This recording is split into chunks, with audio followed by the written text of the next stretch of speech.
അങ്ങനെ ISL-ഉം കേരള ബ്ലാസ്റ്റേഴ്സും ബംഗളൂരു എഫ്.സിയും ഇരുവരുടെ ആരാധകരും ഒക്കെ കൊട്ടിഘോഷിച്ച സൗത്ത് ഇന്ത്യൻ ഡെർബി അവസാനിക്കുന്നു. കണ്ടീരവിയിൽ Bengaluru FC versus Kerala Blasters 1-0 Bengaluru FC വിജയിക്കുന്നു. ഏതായാലും 89ാമത്തെ മിനിറ്റിലാണ്, അതായത് മത്സരം അവശേഷിക്കാൻ റെഗുലർ ടൈമിൽ അവസാനത്തെ മിനിറ്റിലാണ് ആ ഒരു ഗോള് സംഭവിക്കുന്നത്. ഹാവി ഹെർണാണ്ടസ് എന്ന് പറയുന്ന താരത്തിൻ്റെ ഗോൾ വലയിലേക്ക് വീഴുമ്പോൾ ബ്ലാസ്റ്റേഴ്സ് ആരാധകരുടെ നെഞ്ചിലേക്കൊരു തീ കോരിയിട്ടുള്ളൊരു പ്രതീതിയായിരുന്നു എന്നുള്ളത് നമുക്ക് നിസ്സംശയം പറയാൻ സാധിക്കും. ഏതായാലും ഈ ഒരു മത്സരത്തിലേക്ക് വരുമ്പോൾ നമ്മൾ FC ഗോവയ്ക്കെതിരെ നേടിയിട്ടുള്ള ആ ഒരു വിക്ടറി, അതും ഒരു കംബാക്ക്, അതിൻ്റെ ആവേശത്തിൽ തന്നെയാണ് എല്ലാവരും ഉണ്ടായിരുന്നത്. നമ്മൾ സാധാരണഗതിയിൽ KBFC ഇപ്പം കഴിഞ്ഞ 3 മാച്ചൊക്കെ തോറ്റ സമയത്ത് പറഞ്ഞിട്ടുള്ളൊരു കാര്യമായിരുന്നു നമ്മളുടെ ഒരു ഇൻറ്റൻറ്റിൻ്റെ കാര്യം. പക്ഷേ ഈ ഒരു മത്സരത്തിൽ ഇപ്പം എസ്പെഷ്യലി ഫസ്റ്റ് ഹാഫ് ഒക്കെ നോക്കുകയാണെങ്കിൽ വളരെ ഗോൾസ് വന്നില്ല, ഷോട്ട് ഓൺ ടാർഗറ്റ് ടീമുകളുടെ ഭാഗത്തുനിന്നും വന്നില്ലെങ്കിലും ആ രണ്ട് ടീമുകളും പ്ലെയേഴ്സ് ആണെങ്കിലും ആ ഒരു ഇൻറ്റൻറ്റ് കാണിച്ചിട്ടുള്ളൊരു മത്സരമായിരുന്നു എന്നുള്ളതാണ് എനിക്ക് പേഴ്സണലി തോന്നിയത്. കാരണം ഫസ്റ്റ് ഹാഫ്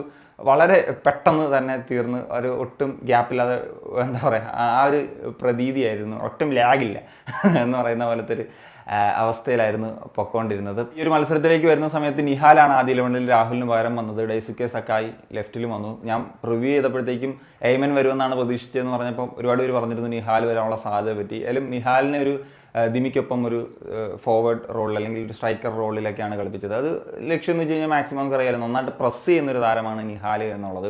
എന്നാൽ സെക്കൻഡ് ഹാഫിലേക്ക് വരുന്നൊരു സമയത്ത് ആ ഒരു ചേഞ്ച് വരുന്നു, ഐമൻ വരുന്നു, ലെഫ്റ്റിലേക്ക് വരുന്നൊരു സമയത്ത് ഐമൻ വരുന്നു എന്നുള്ളതാണ്. ഈ ഒരു മത്സരത്തിൽ സത്യം പറഞ്ഞാൽ കൂടുതൽ ബിഗ് ചാൻസസ് ക്രിയേറ്റ് ചെയ്യപ്പെട്ടത് ഉറപ്പായിട്ടും ബംഗളൂരു എഫ്.സി തന്നെയാണ്, നോ ഡൗട്ട്.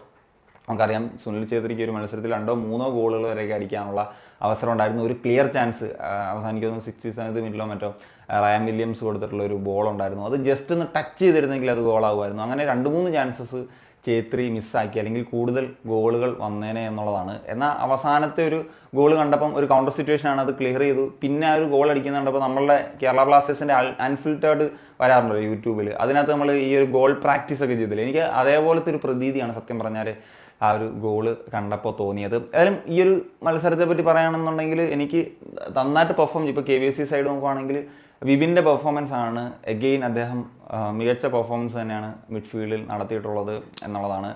ഇപ്പം പിന്നെ ദിമിക്ക് പ്രത്യേകിച്ച് ഒന്നും ചെയ്യാൻ പറ്റാത്തൊരു സാഹചര്യമായി പോയി. പ്രത്യേകിച്ച് ഇപ്പം ഈ ഒരു മത്സരത്തിൽ അവരൊരു 3 സെൻറ്റർ ബാക്സിനെ വെച്ച് കളിപ്പിക്കുന്നു.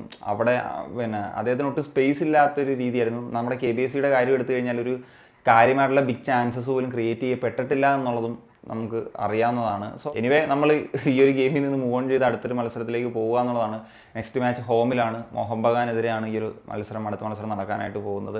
എന്താണെങ്കിലും ഒരുപാട് കേരള ബ്ലാസ്റ്റേഴ്സിൻ്റെ ആരാധകർ ട്രാവൽ ചെയ്തും പിന്നെ ബംഗളൂരുവിലുള്ളവരും ഒക്കെ ആയിട്ട് നിരവധി, 2 ബംഗളൂരു എഫ്.സിക്ക് എത്ര ആരാധകരുണ്ടോ അത്രയും തന്നെയൊക്കെ തന്നെ കേരള ബ്ലാസ്റ്റേഴ്സിൻ്റെ ആരാധകരും ആ ഒരു സ്റ്റേഡിയത്തിൽ സന്നിധരായിരുന്നു എന്നുള്ളതാണ്.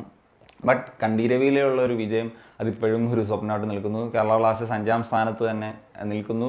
ബംഗളൂരു എഫ്.സി ആണെങ്കിൽ ടോപ്പ് 6ലേക്ക് വരുന്നു. ടോപ്പ് 6ൽ പിന്നെ 5ആയിട്ട് നല്ല ഡിഫറൻസ് ഉണ്ട്. പക്ഷേ ഇപ്പം ബംഗളൂരു എഫ്.സി ഞാൻ പറഞ്ഞു കഴിഞ്ഞ 5 മത്സരത്തിൽ 3 മത്സരമൊക്കെ വിജയിക്കാൻ സാധിച്ചു ഈ ഒരു വിജയത്തോടു കൂടി. അത് വലിയൊരു അഡ്വാൻറ്റേജാണ്. ഇനി സാധാരണഗതിയിൽ ബംഗളൂരു എഫ്.സി പരിപാടി ചെയ്യാറുള്ളതാണ്, സെക്കൻഡ് ഫേസിൽ വന്നിട്ട് നന്നായിട്ട് കളിച്ചിട്ട് വരുന്നൊരു രീതി. എനിക്ക് തോന്നുന്നു മിക്കവാറും പ്ലേ ഓഫ് സ്റ്റേജിൽ നമ്മളും ബംഗളൂരു എഫ്.സി ആയിട്ടൊക്കെ തന്നെ വരും എന്നുള്ളതാണ്.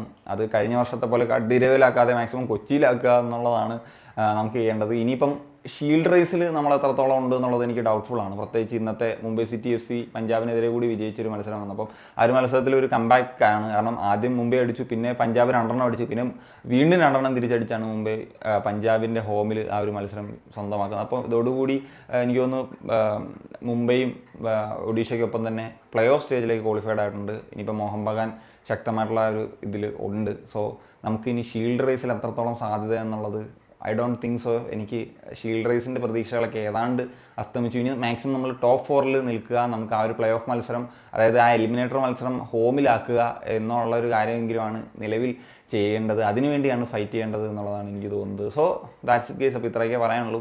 നിങ്ങളുടെ ഒപ്പീനിയൻസ് ഉറപ്പായിട്ടും കമ്പോസ് ചെയ്യാൻ വേണ്ടി